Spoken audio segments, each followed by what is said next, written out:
आज आपण मस्त अशी बघा शापूची भाजी बनवतोय। त्याच्यासाठी अगोदर लसूण आणि मिरची बारीक करून घेऊयात। कढई गरम करण्यासाठी ठेवले।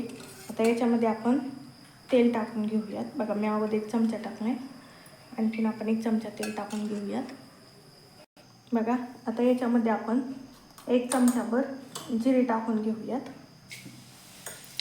आता जिरे टाकल्यानंतर जो आपण मिरचीचा ठेचा केलेला आहे बघा, लसूण आणि मिरचीचा, तो टाकून घेऊयात।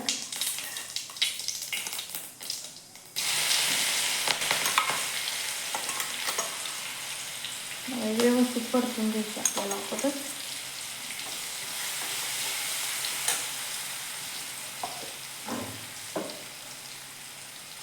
बघा लसूण आपला व्यवस्थित परततो। आता याच्यामध्ये काय करायचं, मिरची थोडी अर्धाभर मिनिट परतली की आपण मटकी डाळ बघा 1 ते 1.5 तास मी इथं भिजवून घेतली, ती घालून घेऊयात।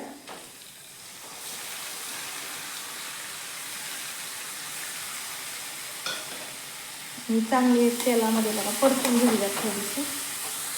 मग डाळ आपली छान मिनिटभर परतली। आता आपण याच्यामध्ये चवीनुसार मीठ घालून घेऊयात। आता मीठ घातलं तर काय होतं, भाजीला व्यवस्थित पाणी सुटतं आणि सगळीकडे लागलं पण जातं।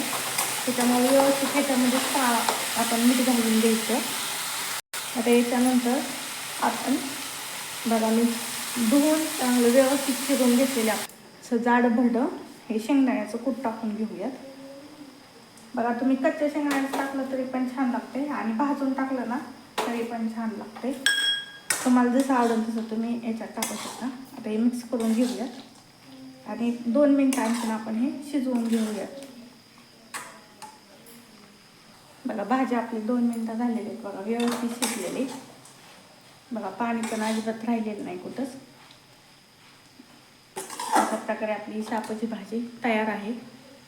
बघा मस्त अशी आपली शापूची गरमागरम भाजी आणि गरमागरम भाकरी तुम्हाला पण आवडली असेल तर खायला पण या आणि आपल्या चॅनलला नक्कीच लाईक, शेअर आणि सबस्क्राईब करायला विसरू नका। चला तर मग धन्यवाद।